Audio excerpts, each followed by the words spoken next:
हरे कृष्णा। जो हमने लास्ट के 3 श्लोकास पढ़े थे, 3.4, 5 और 6, उसमें हमने कर्म योग का रिएक्ट जो कर्म योग को कैसे हम अंडरस्टैंड कर सकते हैं, हमने उसके बारे में पढ़ा था। अभी भगवान जो है ना, वो उससे एक स्टेप और आगे जाएंगे, और एक स्टेप और आगे जाके हमें ये बताएंगे कि किस तरीके से हमें निष्काम कर्म करना है ना। और फिर एक तो है हमारा निष्काम कर्म। देखो, एक 3 तरीके के कर्म होते हैं। एक होता है सकाम कर्म, जो हम किसी ना किसी इच्छा से कर रहे हैं। सेकंड है निष्काम कर्म, जो हम बिना किसी इच्छा के कर रहे हैं, लेकिन फिर भी हमें उसका फल लग रहा है। और थर्ड वन इज जो हम कर्म ही भगवान की प्रसन्नता के लिए कर रहे हैं। जो हम कर्म ही भगवान की प्रसन्नता के लिए कर रहे हैं, वो हमारी भक्ति है। तो इसको इस तरीके से हमें अंडरस्टैंड करना है। तो हमें एक एक का जो मीनिंग है वो अंडरस्टैंड करना है, और उसको भगवान जो है वो बहुत ही सुंदर तरीके से एक्सप्लेन कर रहे हैं कि हर एक कंसेप्ट का क्या मतलब है। तो मैं अभी स्क्रीन शेयर करती हूँ दोबारा से। अभी just give me 1 second. Yes. तो अभी जो माता जी ने इतना अच्छे से श्लोक पढ़ा, ये श्लोक था 3.7। यस्तविन्द्रियाणि मनसा नियम्यभयारभते अर्जुन, कर्मेन्द्रिये कर्म योगम असक्त स विशिष्यते। तो इसमें जो बताया गया है, इसमें ये बताया गया है, इसका अनुवाद जैसे हमने पढ़ा, इसका अनुवाद है दूसरी ओर, क्योंकि भगवान एक कंपैरिजन दे रहे हैं। पहले भगवान ने जो है जो कर्म में लगा हुआ है व्यक्ति, उसके बारे में बताया।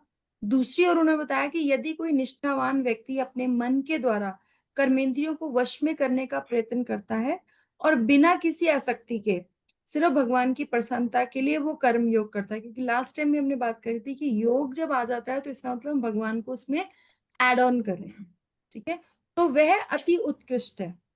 तो जो श्रीधर जी है, उन्होंने इसके बारे में टीका दी है अपनी। हम एक्चुअली क्या है कि प्रभुपाद ने भी जो श्रीधर जी हैं, बलदेव विद्याभूषण जी है, जैसे अगर आप भगवत गीता खोलेंगे तो उसमें सबसे फर्स्ट पेज पे लिखा हुआ है श्रीला बलदेव विद्याभूषण को समर्पित। तो ये जो हमारे प्रीवियस आचार्यज हैं, जिन्होंने भगवत गीता की कमेंट्री दी है, उसी कमेंट्री को हमने आगे जो है वो फॉलो किया है। तो ये जो मैं पीडीएफ शेयर करती हूँ, ये वृंदावन में एक प्रभु जी रहते हैं, उन्होंने क्या किया है, अलग अलग जो श्रीधर जी की टीका में से क्या एप्लीकेबल है, और बलदेव विद्याभूषण जी की टीका में क्या एप्लीकेबल है, और उसको हम कैसे समझने की दृष्टि से उन्होंने मेहनत करके इसमें और डाला है। तो मैं सिर्फ उनको थोड़ा सुनती हूँ और उनको फॉलो करती हूँ। तो क्योंकि वो जिस तरीके से समझाते हैं मुझे बहुत समझ में आता है, तो वो मैं आपको समझा पाती हूँ, तो इसलिए ये वहां से आ रहा है। तो उन्होंने बोला कि इसके विपरीत जो कर्म करता है वो श्रेष्ठ है, इसको कहने के लिए श्लोक कहते हैं। लेकिन जो इंद्रियाणी अर्थात ज्ञान इंद्रियों को, मनसा अर्थात मन के द्वारा, नियमे अर्थात नियमित करता है ना, इंद्रियों को, मन को नियमित करता है, अर्थात ईश्वर की और प्रवृत्त करके कर्मेंद्रिय, मतलब हम जितनी भी एक्टिविटीज कर रहे हैं वो हम भगवान की प्रसन्नता के लिए कर रहे हैं, तब वो जाके बनता है कर्म योग। तो कर्म रूपी योग है, अर्थात उपाय को आरभते मतलब करता है, आरंभ करता है ना। तो ऐसे असक्त अर्थात फल अभिलाष रहित रहता है, वो अपने लिए नहीं कर रहा है, वो उनके लिए कर रहा है।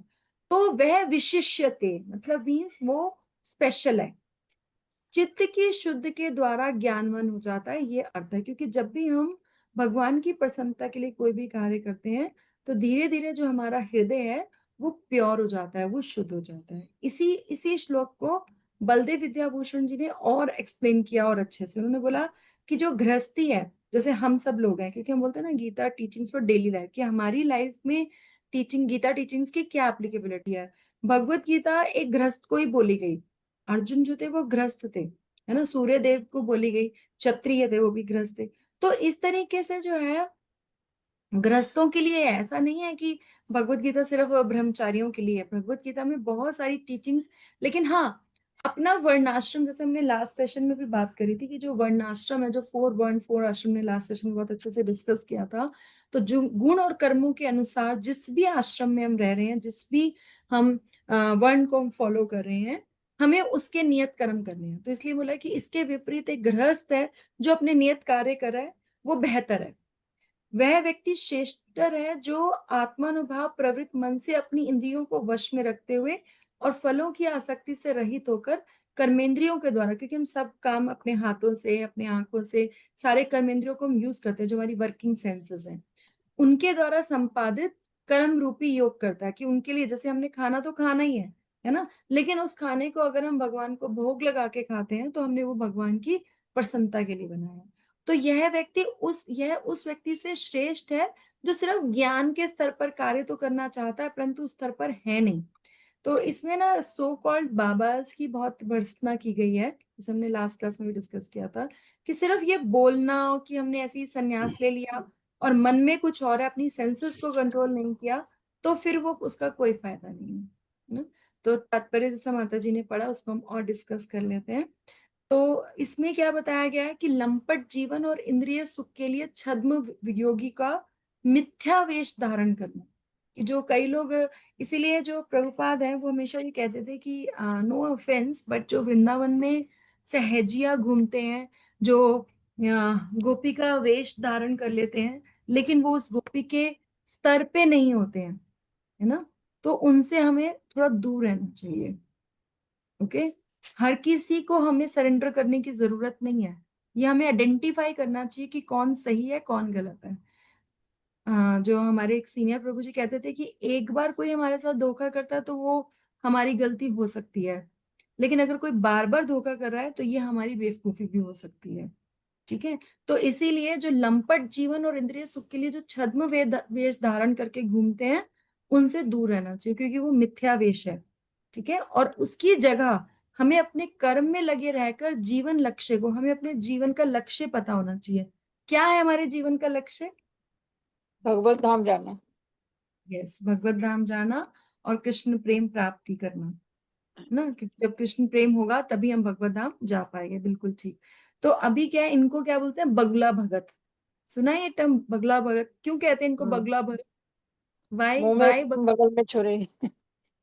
हाँ, और बगला जो होता है ना वो इतने सिंसेरिटी से खड़ा होता है, एक पैर पे खड़ा रहता है, ऐसा लगता है कि वो आंखें बंद करके ध्यान लगा के खड़ा है, लेकिन एक्चुअली जो उसकी नजर होती है ना वो नीचे घूम रही मछलियों पे होती है कि किस मछली को हम्म। कहाँ, है ना, और वो समय आते ही वो काम कर भी देता है।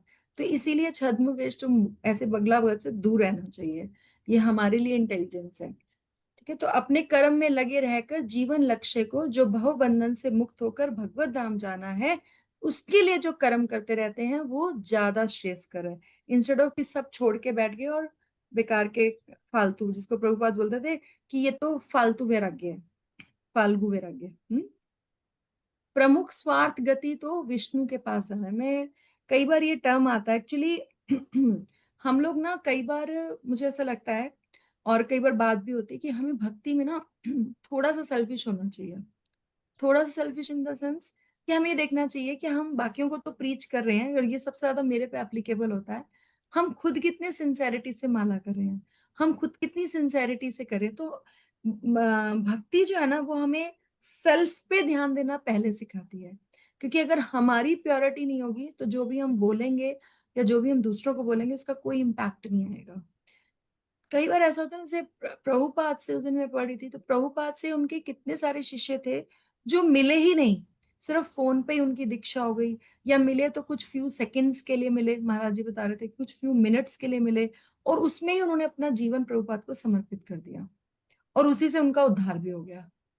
राइट, तो क्यों? क्योंकि वो प्रभुपाद की इतनी ज्यादा शुद्धता है, तो जितनी हमारे में शुद्धता होगी ना उतनी ही ज्यादा प्रीचिंग का इम्पैक्ट आता है, वो हमारे लिए भी अच्छा है और दूसरों के लिए भी अच्छा है। वॉक द टॉक, है ना, और ये सबसे ज्यादा लाइन मेरे पे एप्लीकेबल है, बिकॉज मैं बोलती बहुत हूँ लेकिन करती बहुत कम हूँ, तो आप सब मेरे लिए प्रार्थना करना जरूर, है ना। तो संपूर्ण वर्णाश्रम का जो धर्म है का उद्देश्य इसी जीवन लक्ष्य की प्राप्ति करना है कि हमें भगवत धाम वापस जाना है। एक गृहस्थ भी से कृष्ण भावना अमृत में नियमित सेवा करके इस लक्ष्य तक पहुंच सकता है। तो ऐसा नहीं है कि सब छोड़ने की जरूरत है।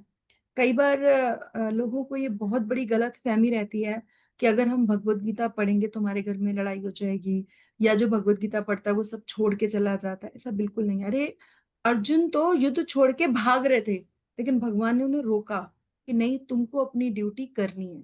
तो ये अपनी ड्यूटी को करना कैसे है वो बताते हैं। तो इसलिए भगवत गीता पढ़ने से कोई छोड़ने वाला नहीं है कुछ, बल्कि उसमें भगवान को जोड़ना है। ऐसे ही कई बार आपको भी ऐसे लोग मिलेंगे जो स्टार्ट करते हैं भक्ति, तो उनको वो कहते हैं कि अभी हम ये वाला मंत्रा करें, या अभी हम ये करें, या अभी हमने प्याज लहसुन नहीं छोड़ा है। तो हमेशा उनको यही कहना है कि छोड़ने पे जोर नहीं देना, आपको जोड़ने पे जोर देना है। आप भगवान को लेकर आओ अपनी लाइफ में, अपने आप जो अनर्थाज हैं वो अपने आप धीरे धीरे निकल जाएंगे। तो आत्म साक्षात्कार, that is the self realisation.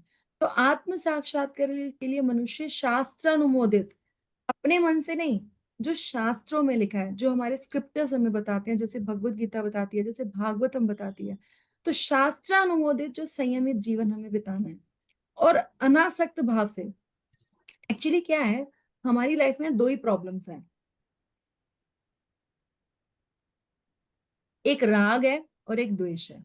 बस हमें इन्हीं दो चीजों को कंट्रोल करना है, राग और द्वेष। क्योंकि हमारी पूरी लाइफ अगर आप देखेंगे ना, तो पूरी लाइफ में हमारा ये रहता है कि ये हमें अच्छा लगता है इसलिए हम करना चाहते हैं, और ये हमें अच्छा नहीं लगता है इसलिए हम नहीं करना चाहते हैं। Right? तो हमें जो है इसी इसलिए यहाँ पे लिखा है कि अनासक्त भाव से हमें अपना कार्य करना है। तो उससे क्या होगा, हम प्रगति कर पाएंगे। तो जो निष्ठावान व्यक्ति इस विधि का पालन करता है, वह उस पाखंडी धूर्त से कहीं ज्यादा श्रेष्ठ है, जो अबोध जनता को ठगने के लिए दिखावी आध्यात्मिकता का जामा धारण करता है। क्योंकि क्या होता है आजकल के टाइम में भी और पहले टाइम में भी, ऐसे बहुत सारे लोग हैं जो अननेसेसरी लोगों को ठगते हैं। तो हमें उनसे दूर रहना चाहिए। और इसके लिए कब होगा, जब हमें नॉलेज होगी कि ये सही है और ये गलत है, इसकी पहचान हमें होनी चाहिए। तो जीविका के लिए ध्यान धारण करने वाले प्रवंचक ध्यानी की अपेक्षा सड़क पर झाड़ू लगाने वाला निष्ठावान व्यक्ति कहीं अच्छा है। तो जरूरी नहीं है, भगवान ने बोला कि सारे जो वर्ण है ना, वो भगवान से ही निकले हैं, है ना। चाहे वो ब्राह्मण है, चाहे वो क्षत्रिय है। इसमें लास्ट क्लास में होता है कि ब्राह्मण उनका हेड है, क्षत्रिय उनके जो है हाथ है, वैश्य उनका स्टमक है, और जो शूद्र है वो उनके पैर है। तो अगर हमारे पैर में चोट लगेगी, और पैरों की इंपॉर्टेंस हेड से कम नहीं है, राइट। तो इसलिए यहाँ पे लिखा है कि अगर कोई जीविका का ध्यान धारण करने वाला, मतलब वैसे तो कह रहा है मैंने सब छोड़ दिया है, लेकिन वैसे वो कह रहा है कि मुझे यहाँ से भी पैसे मिल जाए, यहाँ से भी मिल जाए, यहाँ से भी मिल जाए, और इससे मेरा काम चल जाए। तो घर चलाने के लिए संन्यास नहीं लेना है। जो घर चलाने के लिए संन्यास लेना है वो बहुत ही भयंकर है, ठीक है। उसकी अपेक्षा तो सड़क पे झाड़ू लगा रहा है, लेकिन उसकी निष्ठा अपने काम के प्रति, भगवान के प्रति सही है, वो ज्यादा बेटर है। तो यहाँ पे हमें जो है इस बात को, मतलब हमें जो अपने सेंसेस हैं उनको कहाँ यूज करना चाहिए, ये हमें इस श्लोक से पता चलता है ना। तो जैसे एक गांव में एक बार एक ढोंगी आया, तो ढोंगी कहता है कि मैं ना भगवान का संदेश लाया हूँ। तो उन्होंने कहा क्या संदेश है, उन्होंने कहा ये संदेश है, ये जो ये संदेश लेके आया ना ढोंगी, उसको आप खूब सारा धन दो। तो वो अपने मतलब के लिए जो है वो उन गांव वालों को ठग रहा था। तो हमें जो है इस चीज का ध्यान रखना है। तो ना तो एक जो भक्त होता है, डिवोटी होता है, ना तो वो स्वर्ग इत्यादि की इच्छा करता है, ना किसी फल की इच्छा करता है, ना किसी भोग की इच्छा करता है। वो क्या इच्छा होनी चाहिए हमारे दिमाग में, हमारे मन में, कि हमारा जो हृदय है वो शुद्ध हो जाए। जैसे हमने बात करी थी ना कि भगवान वहीं जाते हैं, भगवान को मक्खन पसंद है। तो जब हमारा मक्खन क्या होता है, एकदम वाइट होता है और एकदम सॉफ्ट होता है। तो वो वाली क्वालिटी अगर हमारे हृदय में आएगी, कि हमारा हृदय एकदम प्योर है और एकदम सॉफ्ट है, तो ही भगवान हमें पसंद करेंगे। क्योंकि भगवान तो वैसी चीज ही पसंद करते हैं, ठीक है। तो हृदय जो है, जीव गोस्वामी कहते हैं कि अब क्वेश्चन ये आता है कि हमारा हृदय अपवित्र क्यों है। तो उसका आंसर, उसका रीजन है, क्योंकि हम भौतिक चीजों को सुनते हैं। अगर हम कहीं जा रहे हैं, कि अगर मान लो कोई कोई जा रहा है और कोई दूसरी लैंग्वेज में बात कर रहा है, लेकिन उसकी टोन इतनी गंदी है, तो शायद आपको वर्ड समझ में भी ना आएंगे, लेकिन उसकी टोन सुन के ही हमारा मन जो है वो खराब हो जाएगा। तो जो हमारे कान है ना, जो हियरिंग है, वो बहुत इंपॉर्टेंट है। तो हम क्या सुन रहे हैं, कहाँ से सुन रहे हैं, ये बहुत इंपॉर्टेंट है जानना। क्योंकि जो हम सुनते हैं ना, वही हमारे मनन होता है। कान से मिलेंगे काना, है ना, और कान से काना भी मिल सकते हैं, और कान से पता नहीं हमें क्या क्या मिल सकता है, कूड़ा भी मिल सकता है। तो हम अपने कान को क्या दे रहे हैं। और इसमें एक एक बात और बहुत इंपॉर्टेंट आती है, कि हम सब जो है ना वो भौतिक पढ़ाई करके आए हैं। भौतिक पढ़ाई क्या होती है, हमें इंफॉर्मेशन देती है, और जो वैदिक पढ़ाई होती है ना, वो ट्रांसफॉर्मेशन करती है। भौतिक पढ़ाई क्या है कि सिर्फ हमें ज्ञान मिल गया, अब उस ज्ञान का करना क्या है। लेकिन जो जब हम वैदिक पढ़ाई कर रहे हैं, जब हम भगवत गीता पढ़ते हैं, भागवतम पढ़ते हैं, इसलिए हम अपने बच्चों को पढ़ानी चाहिए, है ना। आजकल बच्चे पढ़ते नहीं है। जैसे कई बार बात होती है कि हमारा देश जो है वो सेक्युलर कंट्री है, ठीक है, तो फिर एक बात बताओ, जो मुस्लिम्स हैं उनके घर में जाके तो मौलवी रोज बच्चों को कुरान पढ़ा रहा है, बाइबल भी क्रिश्चियंस अपने बच्चों को पढ़ा रहे हैं। क्या हम पढ़ा रहे हैं अपने बच्चों को भगवत गीता? तुम्हारे बच्चों को तो कुछ पता ही नहीं चलेगा ना। बच्चों को भगवत गीता भागवतम में डिफरेंस नहीं मालूम, भगवत गीता क्या है उसमें नहीं मालूम, है ना। तो कौन बताएगा उन्हें? ये हमारी रिस्पॉन्सिबिलिटी है। और जब हम किसी से सुनते हैं, हम कोई हमें पढ़ा रहा है, तो एक जो वैदिक नॉलेज में जो ट्रांसफॉर्मेशन होता है ना, वो कैसे होता है? उसके 4 स्टेप्स होते हैं, ठीक है। सबसे पहला स्टेप होता है श्रवणम। कोई आज जैसे मैंने आपको बताया, तो ये सबसे फर्स्ट स्टेप है श्रवणम। सेकंड स्टेप क्या है? मनन। जो भी बताया जाता है वो मनन। अब टीचर जो है उसका सिर्फ 25% रोल है, बाकी 75% रोल जो है वो स्टूडेंट का है। कैसे? कि जब टीचर बताएगा तो वो तो श्रवण कर दिया, उसने कीर्तनम कर दिया। अब उन्हें सुना, सुना तो फिर उसके बाद क्या किया? उसको मनन किया, और मनन करके उसको निध्यासनम, निध्यासनम इसकी निधि को हमने ले लिया, मीन्स हमने अब्सॉर्ब कर लिया। तो there are 4 steps in learning, okay. जी there are 4 steps in learning. Step 1 जो है दैट इज अ कीर्तनम, जो कि हमें गुरु ने हमें जी टीचिंग, तो वो कीर्तनम हो गया, that is a Guru duty, right. उसके बाद स्टूडेंट का रोल स्टार्ट हो जाता है। Students role is second, that is a श्रवणम। जब गुरु ने बोला तो स्टूडेंट ने सुना, that is the first step from the student point of view. Next is मनन, उसके बाद जो बोला उस पर मनन करना। और फिर उसके बाद निध्यासनम, दैट इज द एब्जॉर्प्शन, कि हम एब्जॉर्ब करते हैं कि जो टीचर ने बोला हम उसको एब्जॉर्ब करें। जब हम इस तरीके से स्टडी करेंगे, then only we will understand this Vedic knowledge ना। तो ये हमें जो है, अब कई बार ये क्वेश्चन आता है। एक बार ऐसी क्लास चल रही थी तो एक मैंने पूछा कि इसमें टाइम कितना लगेगा? आपको क्या लगता है कितना टाइम लगना चाहिए हमारा हृदय प्योर होने में? What do you think, how much time it should take? कितना टाइम लगना सारी चाहिए भगवत के लिए? माता लगने जी। को 1 मिनट, 1 मिनट में हो सकता है, नहीं तो कई जन्म लग सकते हैं। सही, यही मेरा आंसर था। गुड। हमारे पास बहुत, करुणा माता जी आप कुछ कह रहे थे? यही बोल रही थी माता जी, हम इतनी सारी योनियों से गुजरते हैं तभी भी नहीं समझ पा रहे, तो यानी कि समझने को 1 सेकंड में समझ पाएंगे, नहीं तो 84 लाख में चक्कर काटते ही रहेंगे।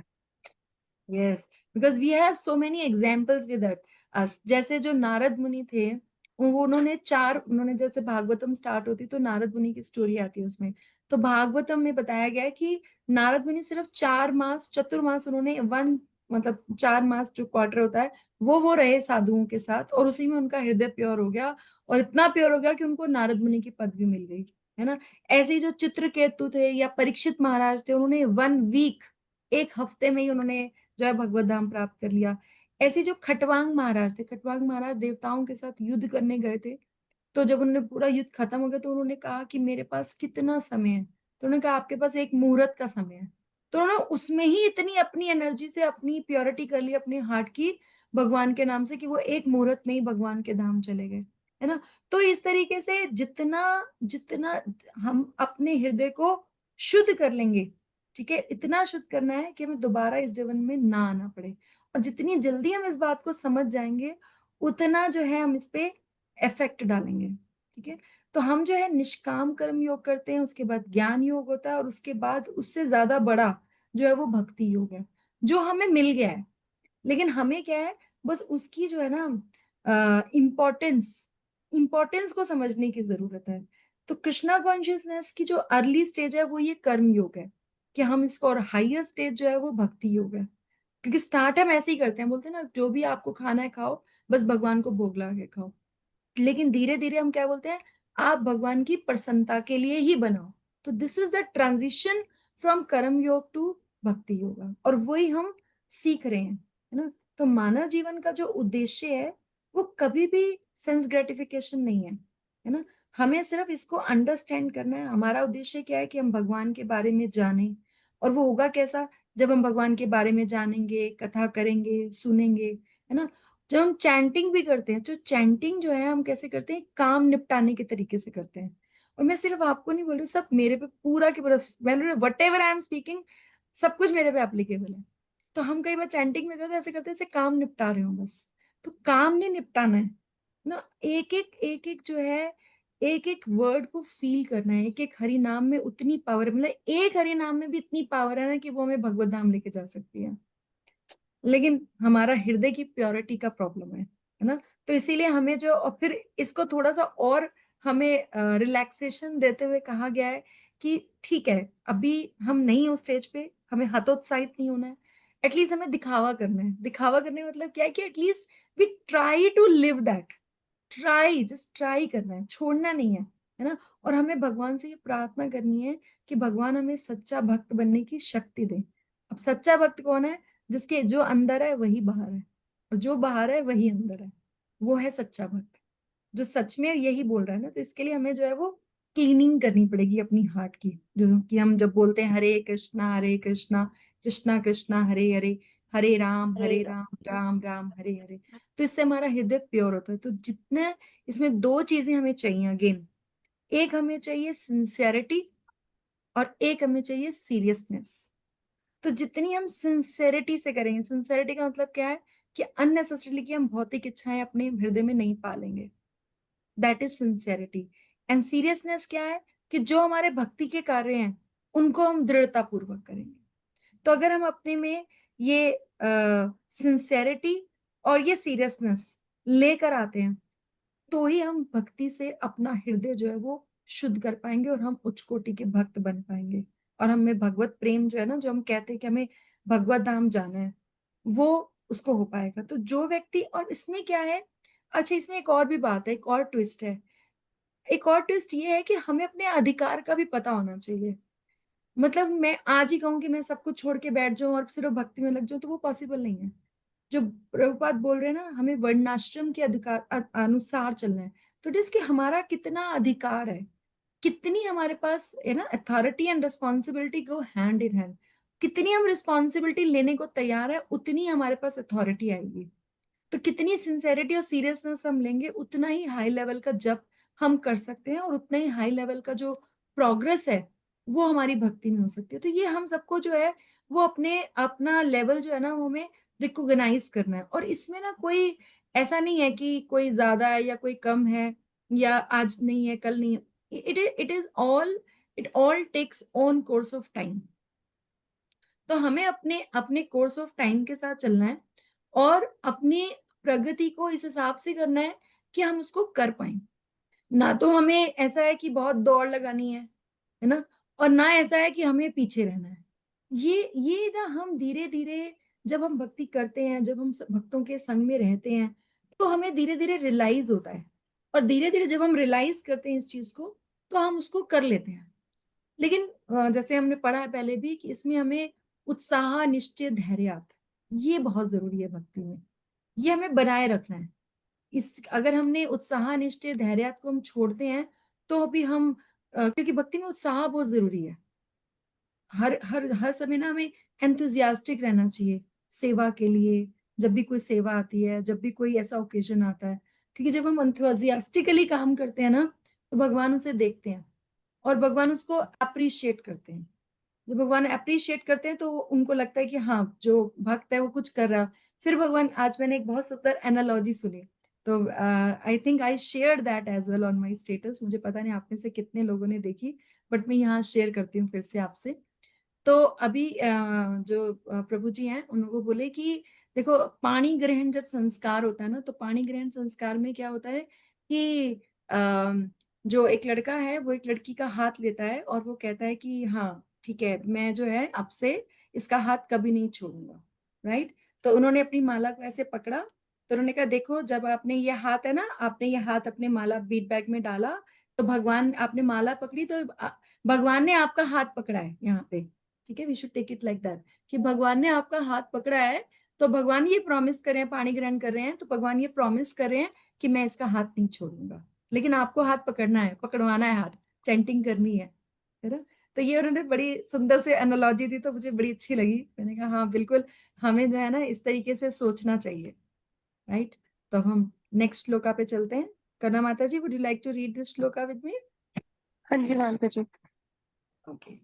नियतं कुरु कर्म त्वं नियतं कुरु कर्म त्वं कर्म ज्यायो है कर्मणा कर्म ज्यायो ह्यः कर्मणः शरीर यात्रापि च तेन शरीरयात्रापि च तेन प्रसिद्धयेत् कर्मणा। प्रसिद्धयेतर्कर्मणः। अब इसके वर्ड मीनिंग पढ़ लीजिए। शब्दार्थ नियतम नियतः कुरु करो कर्म कर्तव्य तुम कर्म कर्म करना जयायाः श्रेष्ठ ही निश्चय ही अकर्मणः काम ना करने की अपेक्षा शरीर शरीर का यात्रा पालन। माता जी स्क्रॉल। यस। निर्वाह अपि भी च भी ते तुम्हारा न कभी नहीं प्रसिद्ध ये ते सिद्ध होता है अकर्मणः बिना काम के अन्वय तुम नियतम नियत कर्म कर्तव्य कुरु करो ही क्योंकि निश्चय ही अकर्मणः कर्म नहीं करने की अपेक्षा कर्म जयायाः कर्म करना श्रेष्ठ है च और अकर्मणः कर्म ना करने से ते तुम्हारा शरीर यात्रा अपि शरीर निर्वाह भी न प्रसिद्धयते सिद्ध नहीं होगा। इसका अनुवाद पढ़िए। अनुवाद अपना नियत कर्म करो क्योंकि कर्म ना करने की अपेक्षा कर्म करना श्रेष्ठ है। कर्म के बिना तो शरीर निर्वाह भी नहीं हो सकता। यस। तो यहाँ पे प्रभुपाद हमें बताएंगे कि हमें जो है अपनी, कई बार हमें ऐसा लगता है कि ये मुझे क्यों दे दी ये सेवा, है ना, मैं क्यों करूँ सेवा, मेरा तो मिसयूज हो रहा है। लेकिन ऐसा नहीं है, वो सही यूज हो रहा है और सेवा करने से हमारी ही प्योरिटी होती है। तो यहाँ पे वही प्रभुपाद भी बताएंगे हमें। तो अतएव क्योंकि तुम्हारा हृदय अशुद्ध है, इसलिए तुम्हें अवश्य ही नियत कर्म करना चाहिए जिससे तुम्हारा हृदय शुद्ध हो जाए। क्योंकि जैसे हमने पढ़ा कि जब हम वर्णाश्रम सिस्टम फॉलो करते हैं तो धीरे धीरे उस कार्य को करते करते करते करते हमारा जो हृदय है वो प्योर हो जाता है। तो इसका अर्थ क्या है कि तुम निष्काम भावना से स्वविहित कर्माचरण करो, कि जो भी हमारे लिए जिस भी स्थिति में हम हैं उस स्थिति में जो कर्म है वो हमको फॉलो करना है। कर्मों का संपादन उत्सुकता पूर्वक किए गए कर्म संन्यास से श्रेष्ठ है, क्योंकि नियत कर्मों के संपादन से क्रमशः ज्ञान प्राप्ति होगी।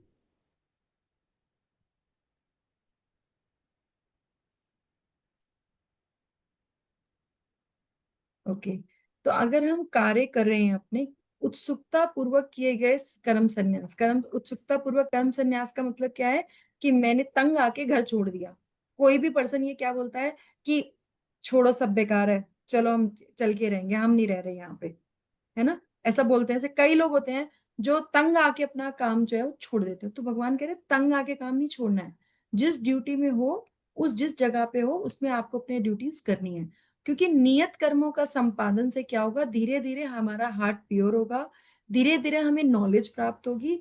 और जैसे सीढ़ी के कदम क्रमशः व्यक्ति को सबसे ऊंचे ले जाते हैं, ऐसा इसलिए है क्योंकि जिस व्यक्ति ने उत्साह के कारण कर्म संन्यास लिया है उसके अशुद्ध हृदय में ज्ञान पहले ही प्रकट नहीं हो जाएगा। इसका मतलब यह है कि अगर कोई ऐसे तंग आके सब छोड़ देता है और प्रॉपर प्रोसेस से, प्रॉपर नॉलेज से, प्रॉपर गाइडेंस के अंदर नहीं करता है तो वो क्या होगा, रिवर्स गियर मार देगा। ठीक है। तो अगर हमें प्रॉपर, हम अपने वर्णाश्रम के, इसीलिए पहले ब्रह्मचार्य है, फिर उसके बाद गृहस्थ है, फिर वानप्रस्थ है, फिर सन्यास है। और कलयुग में तो सन्यास एक तरीके से वर्जित ही है। तो सन्यास जो है वो बहुत ही हाईली एलिवेटेड सोल्स लेते हैं, हम लोग नॉर्मली ले भी नहीं पाते हैं। क्षत्रिय जो वैश्य शूद्रज है वो तो लेते ही नहीं है, जो ब्राह्मण्स होते हैं सिर्फ वही ले पाते हैं। बिकॉज उसके लिए एक बहुत हाई लेवल की प्योरिटी चाहिए उसको मेंटेन करने के लिए। आप 1 मिनट में आप स्टेप ले लोगे लेकिन उसके बाद क्या होगा यू नेवर नो। तो अभी हमें क्या करना है, हमें अपने कर्मों को पूरा करना है, उससे हमारे को धीरे धीरे ज्ञान मिलेगा और जैसे स्टेप बाय स्टेप जो है हम चलते हैं आगे बढ़ते हैं। अब यहाँ यहीं पे अगर हम भक्ति को कंपेयर करें, भक्ति क्या है, दैट इज एन एलिवेटर। वो हमें सीधा ही भगवान के धाम लेके जाती है, वो हमें सीधा ही भगवान से कनेक्ट करती है। लेकिन अगर हम वह प्रोसेस चलते हैं, क्योंकि अभी हम उस लेवल पे नहीं है इसलिए हमें इसको फॉलो करना पड़ेगा। ये थोड़ा सा हमें सुन के लगता है कि अच्छा ऐसा कैसे बट ऐसा है। तो इसके अलावा सभी कर्मों को त्याग करके आप अपने भौतिक शरीर यात्रा को भी बनाए नहीं रख सकते, है ना।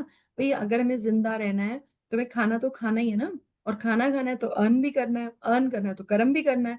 तो वहां पे भगवान भी बोले कि, क्योंकि अर्जुन क्या बोल रहे थे कि इससे अच्छा तो मैं अपना इसको छोड़ के और मैं तो संन्यास ले लूं, मैं तो भीख मांग के गुजारा कर लूंगी। Arjun actually said it in the first chapter. तो भगवान उसको वही बता रहे हैं कि ये डोंट डू दिस, क्योंकि तुम अपने कर्म जो है तुम्हारे, वो तुमको वापस लेकर आएंगे यहीं पे। So better do it now ना। तो शरीर यात्रा को बनाए रखने के लिए भी आपको चाहिए, क्योंकि साधना के द्वारा शुद्ध हुए शरीर को उसका जीवन पर्यंत निर्वाह करना होता है। इसलिए एक ज्ञानी भी भिक्षाटन जैसे कर्मों को करता है, लेकिन वो सेंस ग्रेटिफिकेशन के लिए नहीं करता ना। तो परंतु तुम एक क्षत्रिय हो, क्षत्रिय नहीं कर सकता। नॉर्मली क्या होता है, अगर कोई किसी से कुछ मांगने जाता है तो हर कोई तो वेलकम करेगा नहीं, कोई दुत्कार भी देगा। और तुम एक क्षत्रिय हो अर्जुन, तो तुम तो कोई दुत्कारेगा तो तुम्हारा तीर निकल आएगा तुरंत। तो इसलिए भिक्षाटन तुम्हारे लिए उचित नहीं है, क्योंकि अर्जुन ने ये बोला था। अतः अब तुम्हें अतएव तुम्हें अपने युद्ध और प्रजा पालन, जो तुम्हारा कर्म है, नियत कर्मों के द्वारा प्राप्त करके धन अर्जित करना चाहिए। और उस धन से अपने शरीर की रक्षा करते हुए तुम्हें आत्मा का अन्वेषण करना चाहिए। जब हम धन कमाते हैं, उस धन को प्रॉपरली यूटिलाइज करना, अपनी सेफ्टी के लिए, अपनी फैमिली की सेफ्टी के लिए, दान के लिए, हर चीज के लिए धन की आवश्यकता होती है। तो वो करते हुए फिर हमें सेल्फ रियलाइजेशन तक जाना है। तो ये पूरा प्रोसेस है जो भगवान यहाँ पे उनको समझा रहे हैं। यस माता जी।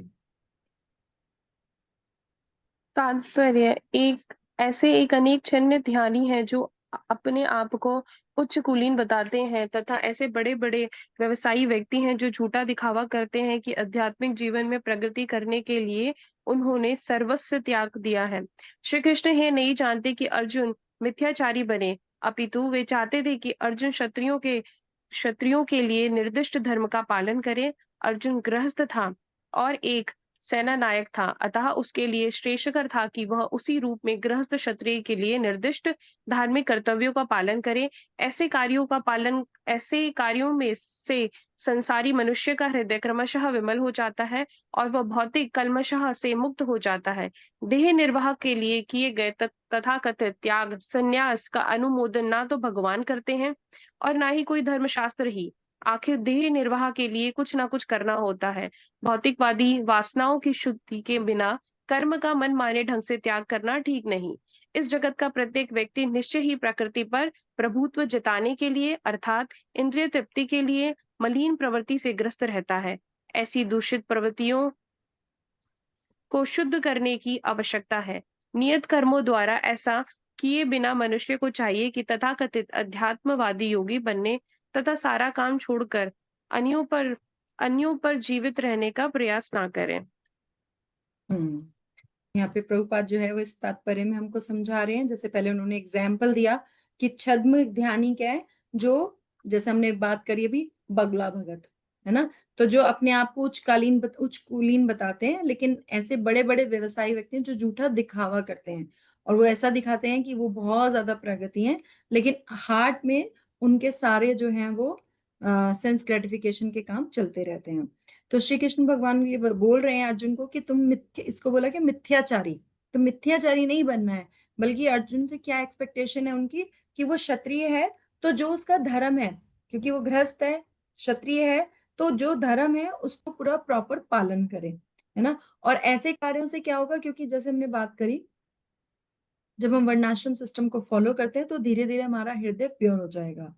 और जब हम इसके अपोजिट जब हम भक्ति करते हैं, तो जैसे भागवतम जहां से स्टार्ट होती है ना, भागवतम में स्टार्टिंग में क्या दिखाया गया है कि एक ओल्ड लेडी है, ठीक है, और उसके दो पुत्र हैं, ठीक है। और वो जो है वो वृंदावन में है और वो रो रही है, और लेडी जो है वो यंग है और जो पुत्र हैं वो जो है वो बिल्कुल ओल्ड है। तो ये रिवर्स कौन, कि लेडी तो यंग है, मदर यंग है, और बेटे दो हैं वो बिल्कुल ओल्ड हैं। तो वहां पे नारद जी आते हैं, तो नारद जी कहते हैं कि तुम कौन हो और तुम कैसे ऐसे हो रहे हो। तो नारद जी जो है उनसे पूछते हैं, तो वो बताते हैं कि मैं जो हूँ वो भक्ति हूँ, ठीक है। और दो ये जो मेरे पुत्र हैं दोनों, ये हैं ज्ञान और वैराग्य, ओके। तो लेकिन क्या है कि जैसे जैसे भगवान जब से गए हैं, तब से द्वापर युग के बाद से, तब से जो है मेरी दशा जो है वो बहुत खराब थी, और धीरे-धीरे जब से मैं वृंदावन में आई हूँ, तो मैं तो यंग हो गई हूँ, लेकिन ये मेरे दोनों पुत्र जो हैं, ज्ञान और वैराग्य जो है वो नहीं, उनकी तबीयत ठीक नहीं हो पा रही है, दे आर वेरी वीक। तो फिर उसके बाद नारद जी बहुत सारे संतों से पूछते हैं और सब पूछते हैं, तो फिर नारद जी को पता चलता है कि भागवतम से जो है, फिर वो उनको भागवतम सुनाते हैं। तो जैसे जैसे भागवतम सुनाते हैं, तो वैसे वैसे ज्ञान और वैराग्य जो है वो भी यंग हो जाते हैं। तो इसके आगे इसका एक्सप्लेनेशन दिया जाता है कि जो ज्ञान और वैराग्य हैं वो भक्ति देवी के पुत्र हैं। तो इसका मतलब क्या है कि जब हम भक्ति करते हैं, जब हम भक्ति योग को फॉलो करते हैं, तो हमें नॉलेज भी होती है और हमारे अंदर धीरे धीरे वैराग्य भी आता है। नॉलेज कैसे हो रही है? जैसे अब हम भगवत गीता पढ़ रहे हैं, भक्तों के संग में मिल रहे हैं, तो धीरे धीरे हमें क्या है, ज्ञान भी हो रहा है। और साथ ही साथ हमें को क्योंकि पता चल रहा है, तो धीरे धीरे हमारा जो, जैसे हम अपनी अगर पास्ट लाइफ देंगे, पिछले 5-7 साल जब से हम कनेक्टेड हैं, 2-4-5 साल से, उसमें और अब में हमारे में बहुत ज्यादा चेंज आ गया। अब हर चीज हमें विचलित नहीं करती है, हर चीज के पीछे हम नहीं भाग रहे हैं। थोड़ा 0.1% वैराग्य तो हम सब में आया ही है। तो इसलिए आया है क्योंकि वो भक्ति जो है वो ज्ञान और वैराग्य जो है उसकी जननी है ना। तो इसीलिए, और रिवर्स इज नॉट पॉसिबल। ऐसा नहीं होगा कि सिर्फ आप ज्ञान ले लो या सिर्फ वैराग्य ले लो तो भक्ति मिल ही जाएगी, दैट इज नॉट ट्रू। लेकिन अगर भक्ति लोगे तो वो दोनों जो है वो ऑटोमेटिकली मिल जाएंगे। तो जो शरीर का, हमारा शरीर का ध्यान रखना, जैसे यहाँ पे बता रहे हैं कि शरीर का निर्वाह भी करना है, वो भी भक्ति का एक अंग है। इसलिए हम बात हैं कि जो भक्त होते हैं वो खाते पीते सोते भी उनकी तब भी भक्ति हो रही है, बिकॉज वो खा क्या रहे हैं, वो प्रसाद खा रहे हैं, है ना। भगवान का जो भोग लगा है वो उच्चिष्ट धारण कर रहे हैं। और वो सो भी क्यों रहे हैं कि वो फ्रेश होके उठेंगे और फिर से पूजा करेंगे, फिर से भगवान के लिए चैंटिंग करेंगे, भगवान को प्रसन्न करने के लिए। और अगर वो स्नान भी करें तो वो किस लिए करें कि फ्रेश होके फिर से डिटी वर्शिप करेंगे। तो उनका मन वचन कर्म सब तरीके से जो है ना वो भगवान की सेवा ही कर रहे हैं। तो वो they are better than one सन्यासी विच हैज लेफ्ट एवरीथिंग, और फिर वो भिक्षाटन करे या फिर वो सेंस ग्रेटिफिकेशन कर रहे हैं। I am not against any सन्यासीज, I am not, don't take me otherwise कि मैं सबके लिए, लेकिन ऐसे बहुत सारे हमें आजकल दिखने लगे हैं। हम उनकी बात कर रहे हैं जो बहुत हाईली एलिवेटेड सोल्स हैं, they are of separate category, उनको तो हम प्रणाम करते हैं, है ना। तो हमें जो है इसलिए प्रैक्टिकल सेवा जो है वो कोई ना कोई करनी चाहिए। तो हमारा जो मुख्य लक्ष्य है, अब इसको होगा कैसे, तो प्रभुपाद यहाँ पे बताते हैं, और जिन प्रभु से मैं लेक्चर सुन रही थी वो बताते थे कि कम से कम जो है ना वो हमें मॉर्निंग और इवनिंग का टाइम जरूर भक्ति के लिए देना। जैसे पहले जमाने में होता था ना कि मॉर्निंग और इवनिंग जरूर सब भक्ति करते थे, तो उसका एक बहुत साइंटिफिक रीजन था। अभी क्या है, हम लोग इवनिंग में आते हैं, बस टीवी देख लिया, ये कर लिया, वो कर लिया, और सुबह ही बस 5 मिनट की पूजा कर ली, दैट्स इट। ऐसा नहीं होना चाहिए। मॉर्निंग और इवनिंग जो है ना, तो इसको टाइम को ऐसे डिवाइड करके प्रभुपाद बताते हैं कि जो मॉर्निंग टाइम है that is called Vrindavan time.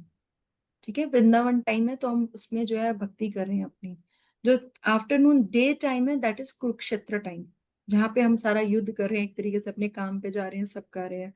और फिर जो शाम का टाइम है that is called Navdeep time. जैसे भगवान चैतन्य महाप्रभु जो है शाम के टाइम पूरा कीर्तन करते थे, और रोज पूरी पूरी रात कीर्तन होता था। हम पूरी पूरी रात तो ऑफकोर्स नहीं करेंगे, but at least half an hour, 1 hour, 10 बजे 10 minute kirtan, something like that we have followed many times in our house. अभी भी कभी कभी करते हैं हम। बहुत ज्यादा सिंसेरिटी कम हो रही है हमारी, लेकिन आप प्रार्थना करेंगे तो और हो जाएगी, बट वी ट्राई, है ना। तो ऐसे ही हम ट्राई कर सकते हैं, शाम को थोड़ी देर बैठे हैं, कुछ भगवत गीता के 2 श्लोक पढ़ लें, थोड़ा सा कीर्तन कर लें, थोड़ा सा मनन कर लें, थोड़ी सी चैंटिंग कर लें।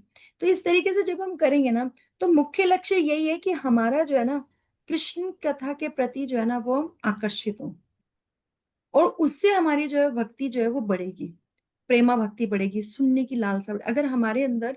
कई बार कहते हैं ना, कैसे पता चलेगा कि हम भक्त अच्छे बन रहे हैं या नहीं बन रहे हैं? तो भक्त बनने का एक जो मापदंड है वो ये है, ये देखना कि क्या हमारे अंदर भगवान की कथा सुनने की इच्छा बढ़ रही है या नहीं बढ़ रही है। अगर हमारे अंदर भगवान की कथा सुनने की इच्छा बढ़ रही है, तो इसका मतलब कि हमारी प्रेमा भक्ति बढ़ रही है। तो अपने अंदर जो है, हमारे अंदर भगवान के बारे में सुनने की, उनकी कथा सुनने की, उनके बारे में, उनके लिए सेवा करने की ये लालसा बढ़े, तो डेफिनेटली जो है हमारी भक्ति जो है वो बढ़ रही है। तो जैसे मैंने पहले ही बताया कि लोग गीता सुन के भागते नहीं है, बल्कि गीता सुन के वो स्थिर होते हैं, क्योंकि हमने यहाँ इतना स्थिर प्रज्ञ की बात करी है ना।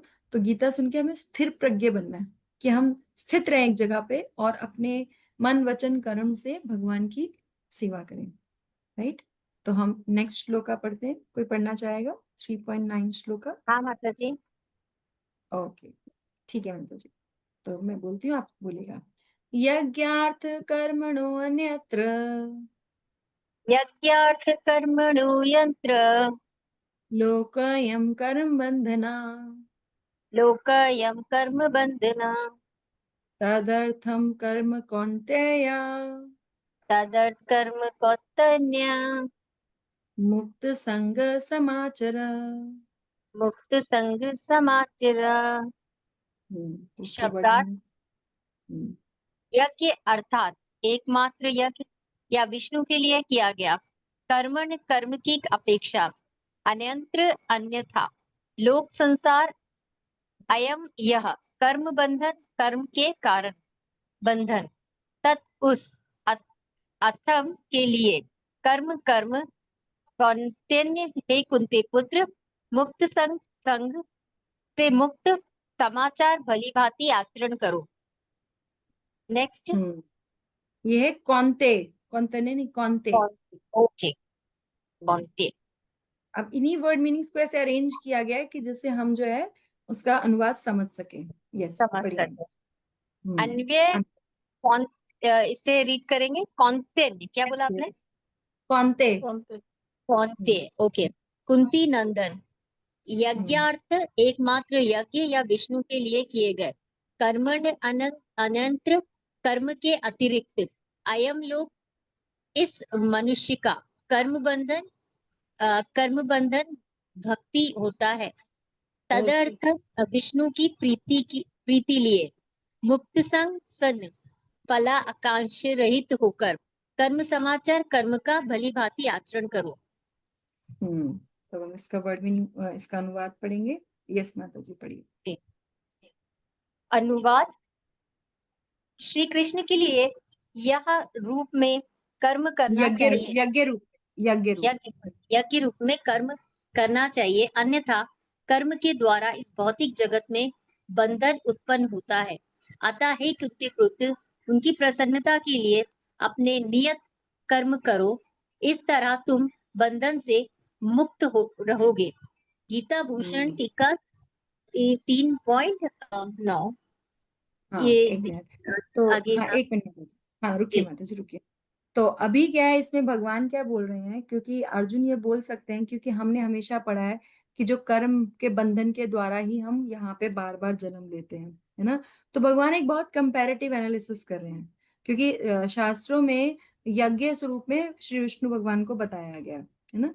तो मतलब कि अगर तुम विष्णु भगवान के लिए यज्ञ रूप में कर्म करते हो, करना चाहिए। अगर नहीं करते हो, अन्यथा अगर नहीं करते हो, तो भगवान की प्रसन्नता के अलावा जो भी करते हो उससे क्या होगा, इस भौतिक जगत में बंधन उत्पन्न होगा। ठीक है। अतः हे कुंती पुत्र, उनकी प्रसन्नता के लिए अगर तुम अपना नियत कर्म करते हो, जो हम वर्णाश्रम की बात कर रहे हैं, तो फिर क्या होगा, तुम बंधन से सदा मुक्त रहोगे, सदा मुक्त रहोगे, है ना। तो एक है कहाँ हम बंधते हैं, क्योंकि हम कर्म बंधन की वजह से ही तो बार बार आ रहे हैं ना, यही तो कुछ प्रॉब्लम है हमारा। तो यहाँ पे बिल्कुल स्ट्रेट फॉरवर्ड ये जो श्लोक है, this is like a guiding light, जैसे बेकन बोलते हैं ना, एक गाइडिंग लाइट है हमारे लिए कि हमें क्या करना है और क्या नहीं करना है, राइट। तो यहाँ पे जो वो गाइडिंग लाइट के लिए है कि अगर हम अपनी प्रसन्नता के लिए काम कर रहे हैं और भगवान को छोड़ के अगर किसी भी और की प्रसन्नता के लिए काम कर रहे हैं, तो वो कर्म बंधन है। और अगर सिर्फ भगवान की प्रसन्नता के लिए काम कर रहे हैं, तो वो कर्म से मुक्त हो रहे हैं, बंधन से। परंतु कर्म करने से व्यक्ति बंध जाता है ना, ये हो सकता है ना, अर्जुन कह सकते हैं। तो इस संबंध में महाभारत की उक्ति को हम सुनते हैं, जैसे कर्मणा बाध्यते, कि जंतु मतलब जीव जो होते हैं, कर्मों के कारण जीव बंध जाता है। तो यदि यह शंका हो, तो इस श्लोक से भगवान इस शंका का निराकरण कर रहे हैं। तो इस श्लोक में जो यज्ञ का अर्थ है वो भगवान, परम भगवान, क्योंकि श्रुतियां ये कहती हैं कि यज्ञो वै विष्णु, कि यज्ञ जो है वो विष्णु ही है। ये तैत्तरीय संहिता है, वहां लिखा गया है। इस जगत में जीव भोग की इच्छा से प्रेरित होकर कर्म करने के लिए बंध जाते हैं, क्योंकि हम अब जो भी काम कर रहे हैं वो अपनी इच्छा के लिए कर रहे हैं। क्योंकि क्या है, अगर हम पहले की बात सोचें तो हम क्या करते हैं, बाकी सारे लोग क्या करते हैं, अगर मेरा मन कर रहा है तो मैं काम कर रही हूँ, अगर नहीं कर रहा तो मैं नहीं कर रही हूँ, या मुझे किसी ना किसी को सेटिस्फाई करना है तो उसके लिए काम कर रही हूँ, है ना। तो दो ही वर्ड है हमारे, राग और द्वेष। जो हमारे राग के अनुकूल है, जो हमारे लिए फेवरेबल है, जो हमें लगता है कि हमारे लिए फेवरेबल है, हम उसको करने में इंटरेस्टेड होते हैं। और जो हमें लगता है ये हमारे लिए गलत है या हमें पसंद नहीं है, चाहे वो अच्छा ही हो, ऐसा होता है ना कई बार किसी को कोई प्रॉब्लम है, कोई बीमारी है, तो उसे दवाई लेना नहीं अच्छा लगता, तो वो नहीं लेगा, लेकिन भले ही वो उसके लिए अच्छा है, राइट। तो क्योंकि उसे उससे द्वेष है, किसी पर्सन से द्वेष है ना। तो उस इस राग और द्वेष के कारण पहले जब हम कर्म करते थे वो राग और द्वेष के कारण करते थे, यही दो एलिमेंट्स थे जो हमारी लाइफ की एक्टिविटीज को कंट्रोल करते थे। बट अभी जब हमें पता चल गया कि नहीं, हमें इनसे बाहर निकलना है, तो अब हमें एक सेकंड जो एलिमेंट है वो हमें मिला है, जो कि हमारा प्राइम एलिमेंट है, कि हमें अपनी सेटिस्फेक्शन या किसी और की सेटिस्फेक्शन के लिए काम नहीं करना, हमें भगवान की सेटिस्फेक्शन के लिए काम। अगर हम अपनी फैमिली को लिए भी काम करें तो ये मान के करना है कि ये फैमिली हमें भगवान ने दी है, दे आर ऑल्सो सोल्स, जो सुपर सोल के अंश हैं, ठीक है। So I have been appointed as care taker, कि मुझे उनका ध्यान रखना है, इसलिए नहीं कि वो आगे चल के मुझे कुछ करेंगे, नो, मुझे करना है क्योंकि because they are given to me by lord, ये प्रोसेस है। तो अगर हम भगवान की जगत बोलते ना, कृष्ण तुष्टे जगत तुष्टे, कृष्ण रुष्टे जगत रुष्टे, कि भगवान जब संतुष्ट है, जैसे हमने स्टोरी सबने सुनी हुई कि भगवान ने एक चावल का दाना खाया जब द्रौपदी के यहाँ, तो उस समय पूरे ब्रह्मांड का पेट भर गया ना। और अगर भगवान किसी से नाराज हो जाए तो फिर तो उसको कौन ही बचा सकता है, राइट। तो इसीलिए जो है, क्योंकि भगवान विष्णु को प्रसन्न करने की इच्छा से कर्म नहीं करते, अतः भगवान विष्णु को प्रसन्न करने की इच्छा से कर्म करो हे कुंती पुत्र। स्वयं की इंद्रिय तृप्ति की इच्छा को त्याग कर भगवान विष्णु की आराधना यज्ञ और धार्मिक रूप से प्राप्त धन के माध्यम से करो। अब यहाँ पे भी कई लोग कहते हैं कि पाप किया लेकिन उसको हमने थोड़ा सा पुण्य कर्म में लगा दिया। तो भगवान यहाँ क्लैरिफाई कर रहे हैं कि धार्मिक रूप से होना चाहिए वो धन, क्योंकि पाप का अकाउंट अलग है, पुण्य का अकाउंट अलग है, they don't cancel each other, ठीक है। इसीलिए हमारी लाइफ में कुछ अच्छी चीजें होती है और कुछ बुरी चीजें होती हैं, क्योंकि कुछ बाप की हैं कुछ पुण्य की हैं, and they are not cancelling each other, दोनों के अलग अलग अकाउंट चल रहे हैं। और जब तक वो अकाउंट चल रहे हैं तब तक हम यहाँ पे आ रहे हैं, लेकिन जब हम भक्ति करते हैं तो वो पाप पुण्य दोनों से ऊपर हो जाता है, क्योंकि वो भगवान की प्रसन्नता के लिए हो जाता है। तो यज्ञ से प्राप्त जो उच्छिष्ट के द्वारा जीवन धारण करने से, यानी कि जब हम भोग ले रहे हैं, क्योंकि हमने पहले भगवान की प्रसन्नता के लिए कार्य किया, वट एवर वी डू, वो एक तरीके से वो यज्ञ बन गया, क्योंकि वो भगवान की प्रसन्नता के लिए हुआ। उसके बाद हमने उसको जब ग्रहण किया तो वो हमारे लिए उत्कृष्ट बन गया, प्रसाद बन गया। तो जब हम उस तरीके से जीवन को धारण करेंगे तो तुम कभी भी बंधन को प्राप्त नहीं होगे। तो ये एक तरीके से ना हमारे पास एक सीक्रेट है, ये जो हमें पता चल गया है ना। भक्ति जो भगवत गीता है ना, उसको बोला जाता है अप्लाइड स्पिरिचुअल साइंस, ये अप्लाइड साइंस है, किसमें पूरा पूरा हमें बताया गया कि एप्लीकेशन कैसे करना है, सिर्फ बताने तक नहीं है, उसका एप्लीकेशन भी समझाया गया है ना। यस प्रीति माता जी, अब आप तात्पर्य हाँ। पढ़िए। कर्म ये है ना, चूंकि मनुष्य को शरीर के निर्वाह के लिए कर्म करना होता है, अतः विशिष्ट सामाजिक स्थिति तथा गुण को ध्यान में रखकर नियत कर्म इस तरह बनाए गए हैं कि उस उद्देश्य की पूर्ति हो सके। यज्ञ का अर्थ भगवान विष्णु है। सारे यज्ञ भगवान विष्णु की प्रसन्नता के लिए हैं। वेदों का आदेश है यज्ञों वे विष्णु। दूसरे शब्दों में चाहे कोई भी निर्दिष्ट यज्ञ संपन्न करे या प्रत्यक्ष रूप में भगवान विष्णु की सेवा करे, दोनों एक ही प्रयोजन सिद्ध होता है।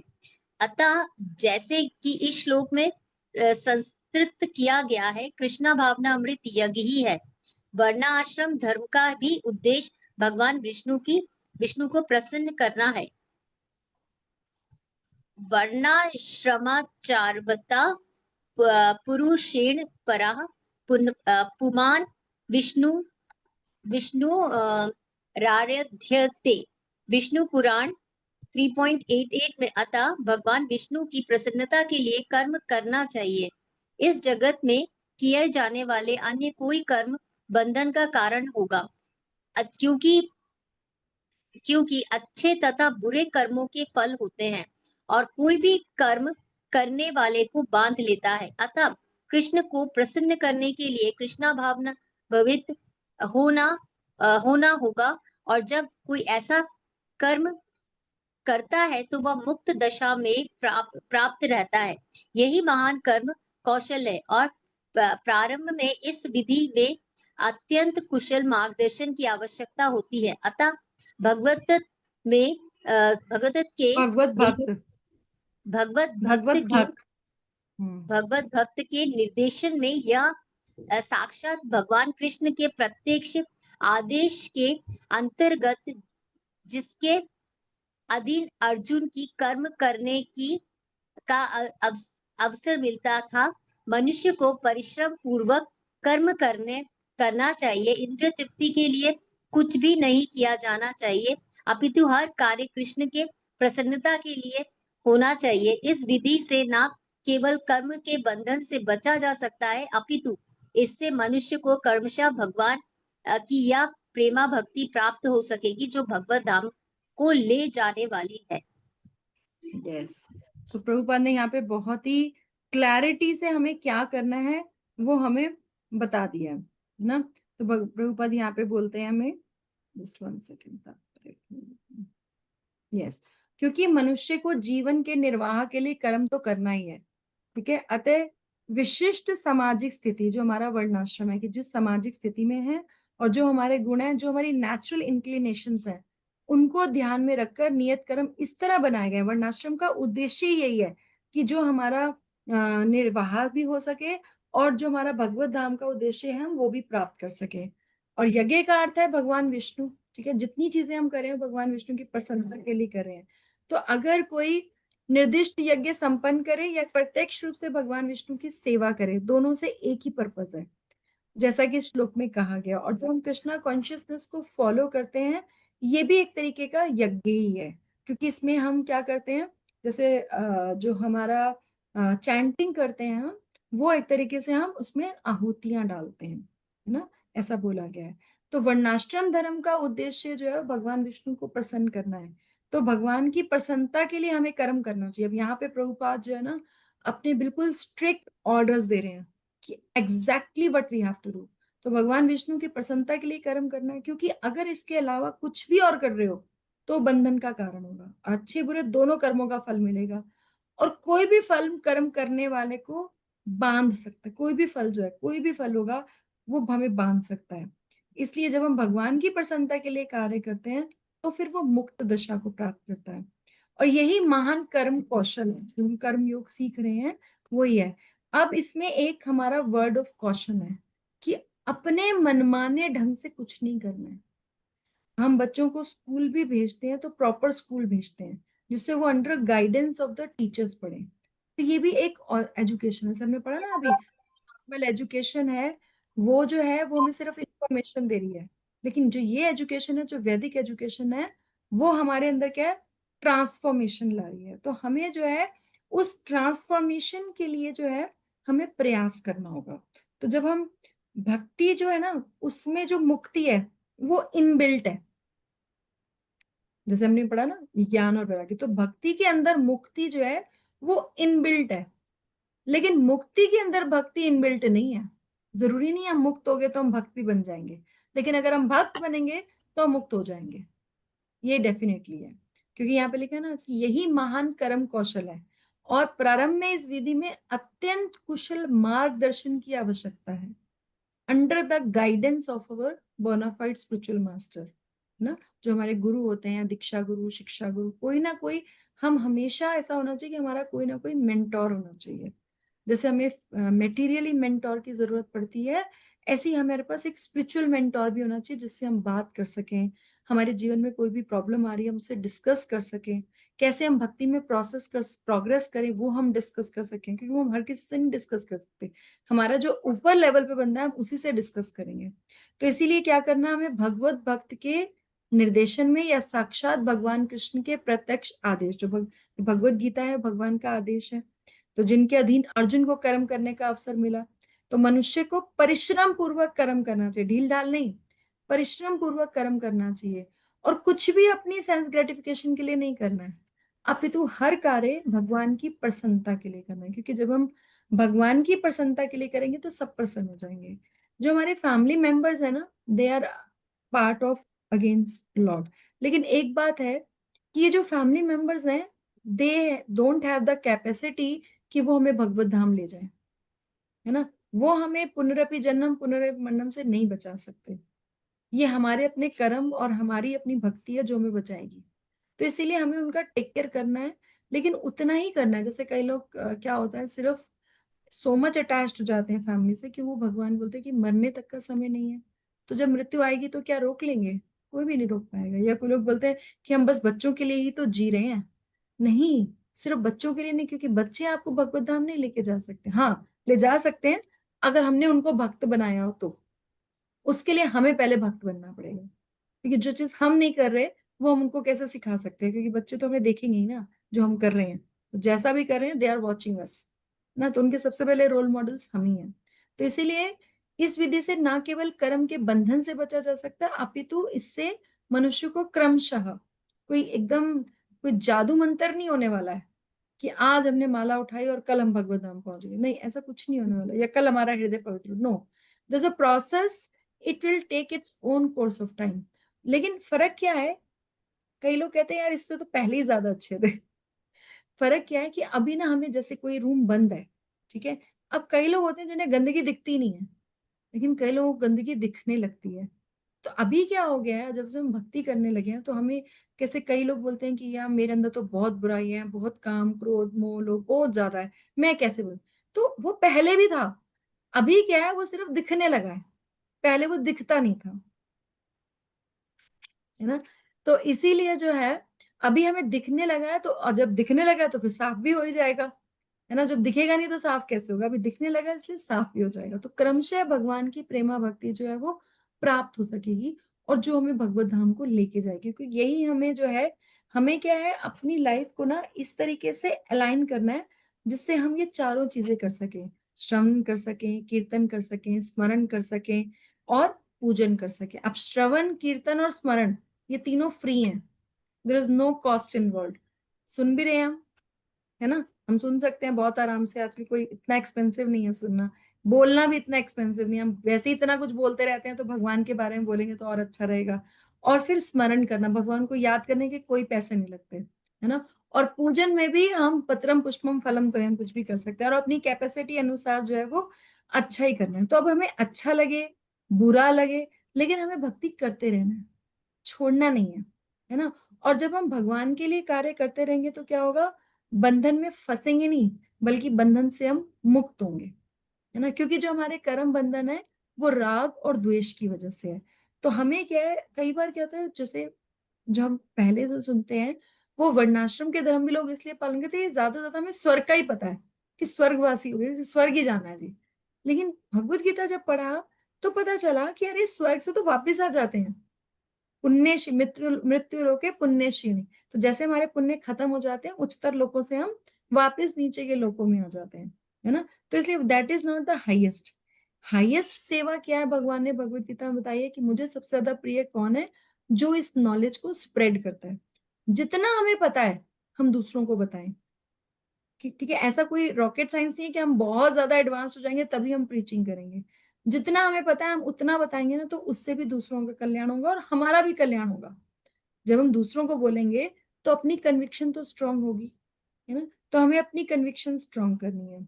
तो इस तरीके से जो है हमें अपने अगर हम सोचें कि हम कोई प्रयास नहीं करेंगे, परिश्रम करना पड़ता है। अगर हम ये सोचें कि हम कोई प्रयास नहीं करेंगे और ऐसे ही मन बुद्धि हमारा ठीक रहेगा, तो ऐसा नहीं होने वाला है। हमें रियलिस्टिक ग्राउंड पे हमें उसका प्रयास करना पड़ेगा, भक्तों का संग लेना पड़ेगा, है ना? जब हम भक्तों का संग लेंगे तो ही होगा।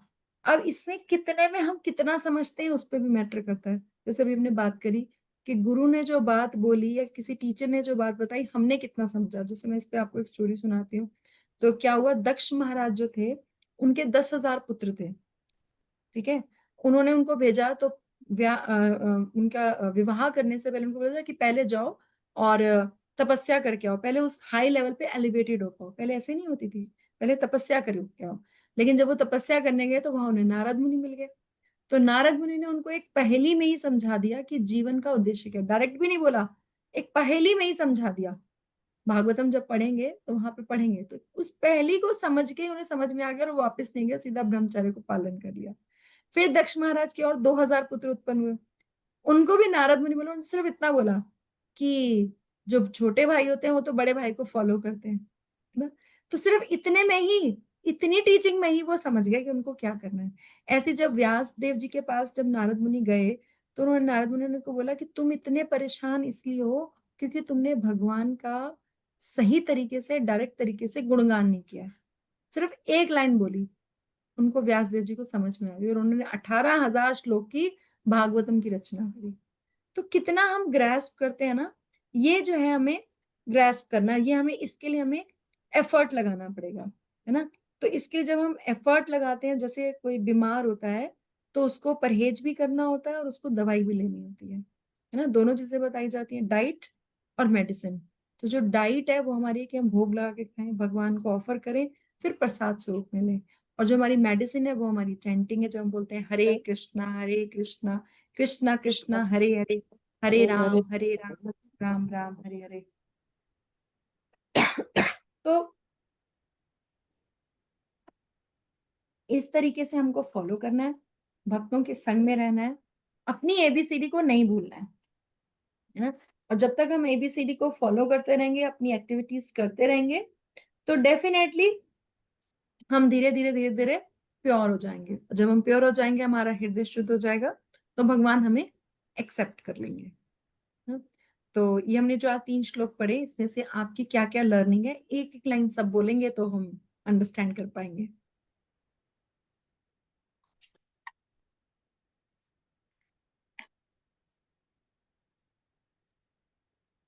यस, बोलिए माता जी। तो वो इसी चली गई।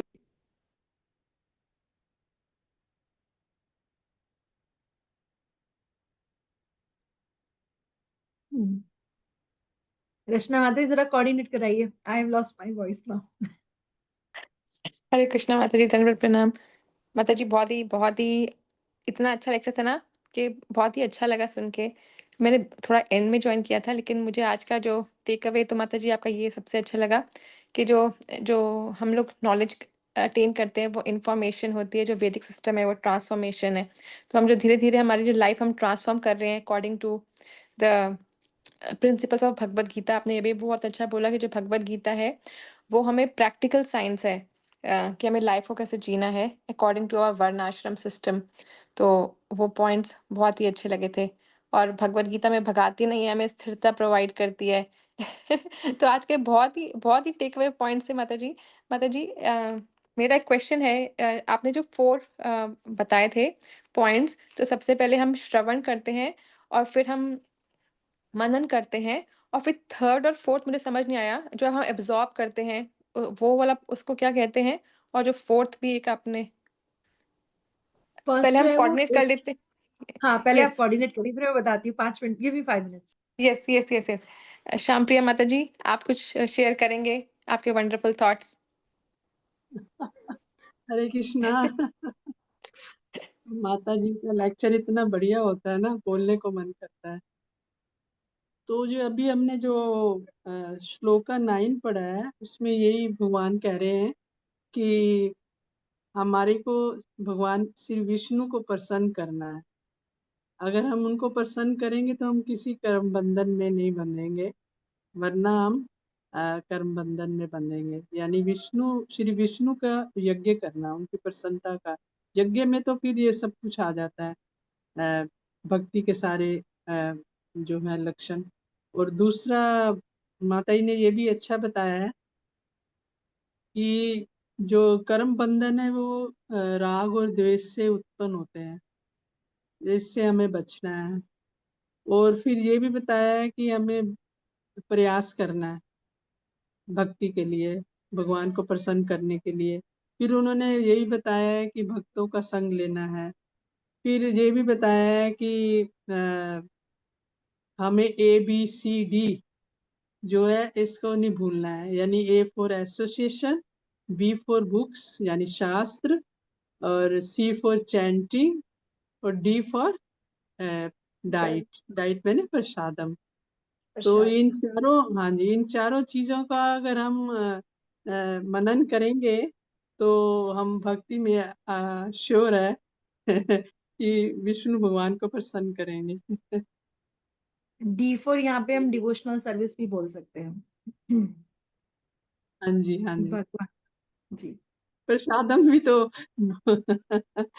Yes, there prasad may be माता खाते मैनी। जी आपने हैं। बताया था ना अभी बीच में एक श्लोक में, जब आप उसको बहुत डिफाइन कर रहे थे, तो आपने बोला कि कोई भी चीज भगवान के उसमें जो की जाती है, फॉर एग्जाम्पल भोग खा मतलब लगा के भी अपन जो कर रहे हैं वो भी एक तरह से भक्ति है। तो नहीं भी पूजा कोई कर रहा है बट वो अपने घर में जो भी बना रहा है वो भगवान को भोग लगा के खा रहा है, तो वो भी एक तरह की भक्ति हो रही है। तो माता जी का भी डी ठीक है, आपका तो है ही डी ठीक। हाँ माता जी मैं बोलूं। हाँ हरे कृष्ण माता जी। माता जी जो आपने ये बोला कि हम जो भगवान को जब ऐसे पूछते हैं मतलब भक्ति करते हैं, तो हमारा जो हार्ट है वो अपने आप ही प्योर हो जाता है। तो ये फैक्ट है कि अपने भी देख लिया कि सही में हमारे अंदर कितने सारी चेंजेस आते जाते हैं। फिर जैसे आपने बताया ना कि चैंटिंग करते हैं, तो हम समझ लेते हैं कि भगवान का हाथ है हमारे साथ। तो वो हमसे हमारे हम तभी चैंटिंग कर रहे हैं, तो हमारे साथ भगवान का हाथ जुड़ा हुआ है, तभी हम भगवान का नाम ले पा रहे हैं। उसमें भी वो हमें हेल्प कर रहे हैं। तो मतलब ये बात मुझे सच में बहुत अच्छी लगी कि हर चीज में वो हमको हेल्प ही करते हैं। और ये चीज तो रियलाइज भी करते हैं अपन कि हम लाइफ में कभी भी प्रॉब्लम्स में होते हैं और हम चैंटिंग करते हैं, तो वो बहुत सारी चीजें हट जाती है और प्रॉब्लम्स भी नहीं आती है। तो ये तो बहुत ही अच्छी चीज थी। हरे कृष्ण माता जी।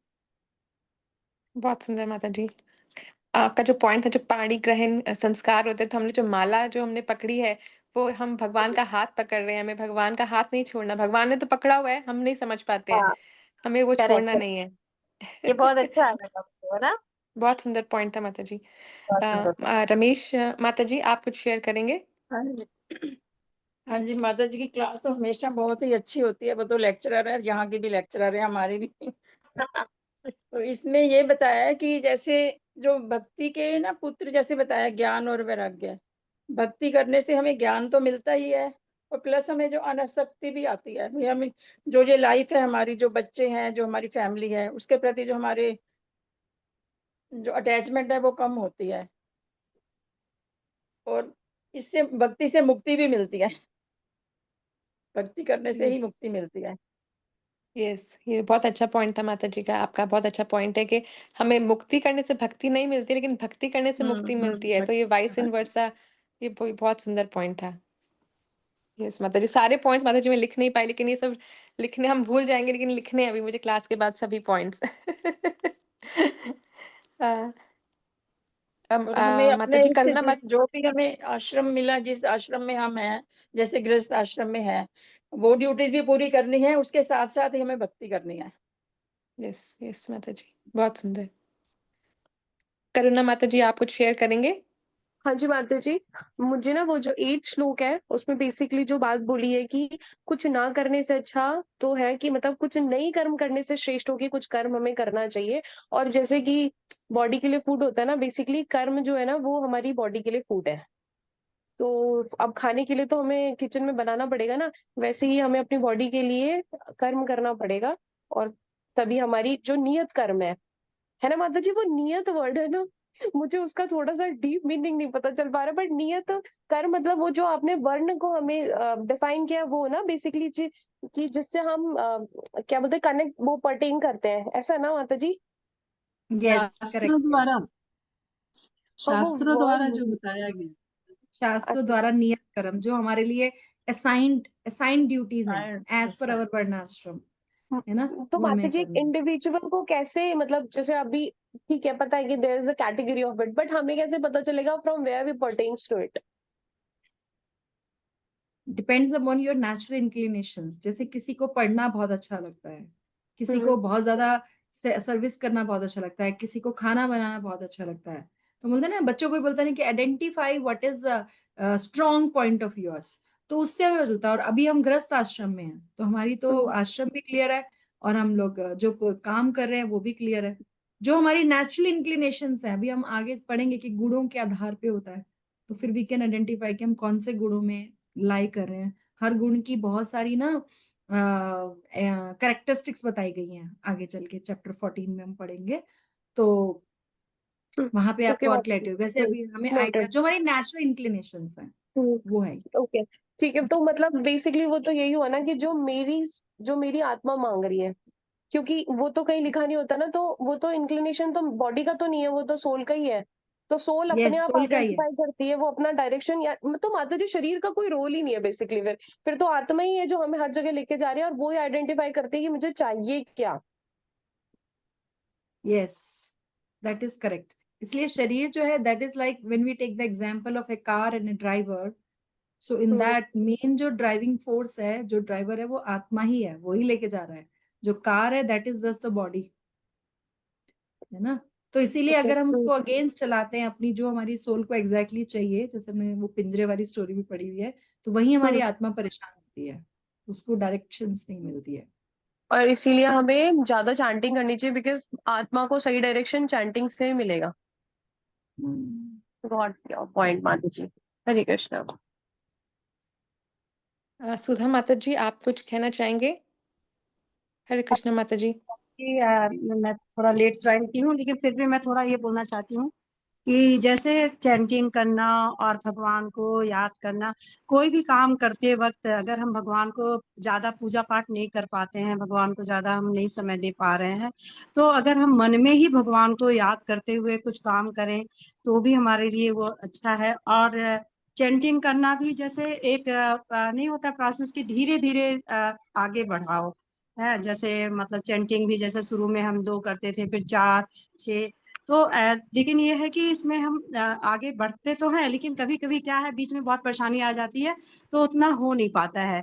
लेकिन फिर भी कोशिश करती हूँ। आज मैं आज जबकि मैं बहुत लेट ज्वाइन की, मेरे घर में बच्चे आए हुए हैं, तो भी देखना, फिर भी एक जो मन होता है कि हाँ नहीं, माता जी की क्लास ज्वाइन करना है, इतना अच्छा बोलती हैं, तो मैं उधर बच्चों को करके इधर मैं आके ज्वाइन कर ली। तो वही कहते हैं कि ना, बार बार वर मांगो हर सिद्धि श्री रंग पद सरोजन पायनी भक्त सदा सत्संग। तो जो भी हम थोड़ा सत्संग अगर सुनते हैं, हमें अच्छा लगता है, तो वो कुछ ना कुछ तो हमारे अंदर आता है ना, उसका प्रभाव तो पड़ता ही है। और एक माता जी ने जो कहा कि ये स्वर्ग मतलब जो हमारे पुण्य और ये है, अगर हमने अच्छा पुण्य किया है तो स्वर्ग जाते हैं, तो लेकिन स्वर्ग में ही जाकर वो पुण्य जब खत्म हो जाता है तो नीचे हमको आ जाना पड़ता है, मृत्यु लोक में। लेकिन अगर और अच्छे कर्म और भगवान की प्रसन्नता के लिए हम बहुत ज्यादा मतलब वो करते हैं, तो हम मतलब भगवान की भक्ति और जितना हम ज्ञान हमको मिले और करें, तो हमको गोलोक धाम जा सकते हैं। लेकिन उसके लिए हमको धीरे धीरे प्रयास करना है, वो एकदम से नहीं होता है। और एकदम से हम चैंटिंग भी मतलब बहुत ज्यादा नहीं कर पाते हैं, तो वो जितना हम प्रयास करेंगे धीरे धीरे, उतने ही हमारा मतलब भक्ति में प्रोग्रेस होगा। माता जी हरे कृष्णा। और आप और माता जी और आप लोगों का तो इतना अच्छा रहता है कि मैं, देखिए मेरा छूट ही जाता है कभी कुछ में, लेकिन फिर भी मैं अगर रहती हूँ तो क्लास कर ही लेती हूँ। बहुत एक अच्छी बार बात है माता जी। रिकॉर्डिंग सुन लीजिएगा। यस माता यस। जी। नरेंद्र लास्ट, नरेंद्र प्रभु जी, लास्ट में कुछ आप कहेंगे कुछ? नहीं, मेहरा माता जी कुछ कहना चाह रही हैं। मेहरा Yes. माता ओके जी माता जी। फिर हम Hare इसको वाइंड अप Krishna करेंगे। Mataji, Dandavat Pranam.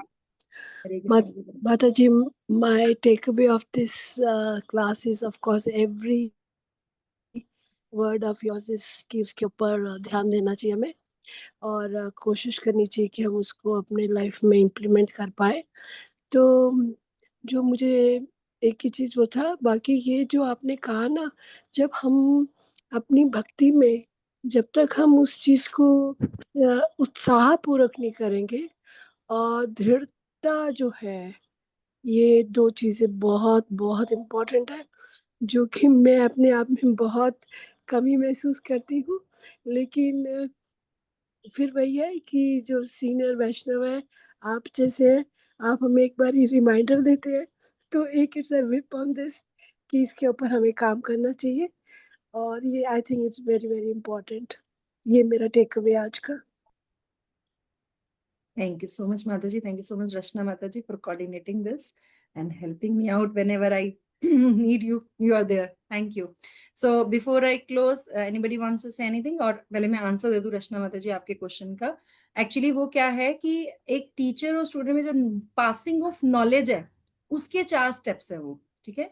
तो पहला स्टेप जो है वो टीचर की तरफ से, दैट इज कीर्तनम, कि वो बताते हैं, टीचर बोलेगा। बाकी के 3 स्टेप जो है वो स्टूडेंट की तरफ से है, जिसमें स्टूडेंट जो है वो सुनेगा अच्छे से, फिर उस पर मनन करेगा। And the third one is निधि आसनम, कि जैसे एक निधि को लेके रखते हैं ना, उसको एब्जॉर्प्शन, जो एब्जॉर्ब करना, वो है थर्ड। तो whenever a knowledge is transferred, 75% role is of student and 25% role is of a teacher. तो ये वैदिक प्रणाली है। तो जो हम बात कर रहे थे कि मॉडर्न एजुकेशन, हमारी जो भौतिक एजुकेशन कैसे काम करती है, और जो कि सिर्फ हमें इंफॉर्मेशन दे रही है, लेकिन जो वैदिक प्रणाली है वो हमें, जो वैदिक एजुकेशन है वो ट्रांसफॉर्मेशन दे रही है, which we have seen in our life practically as well. तो उसके बहुत सारे हमारे पास एग्जाम्पल्स हैं, हम खुद ही उसके लिए एक बहुत बड़ा एग्जाम्पल है ना। तो और कोई कुछ कहना चाहता है before I close this session? Okay. वांछा थैंक यू माता जी, बहुत अच्छी क्लास। सिंधुभ्यो च पतितानां पावनेभ्यो वैष्णवेभ्यो नमो नमः। Thank you so much everyone for joining. आप सब ज्वाइन करते हैं, सब मिलते हैं, भक्त संग मिलता है, तभी हम ऐसी कथा कर पाते हैं। Hare Krishna. Keep joining and keep others also motivating, कि सब लोग ज्वाइन करें, हम ज्यादा लोगों से इंटरेक्ट कर पाए। हरे हरे कृष्णा कृष्णा। माता हरे जी, कृष्णा दंडवत माता जी। प्रणाम सभी हरे को। कृष्णा माता जी। हरे कृष्ण।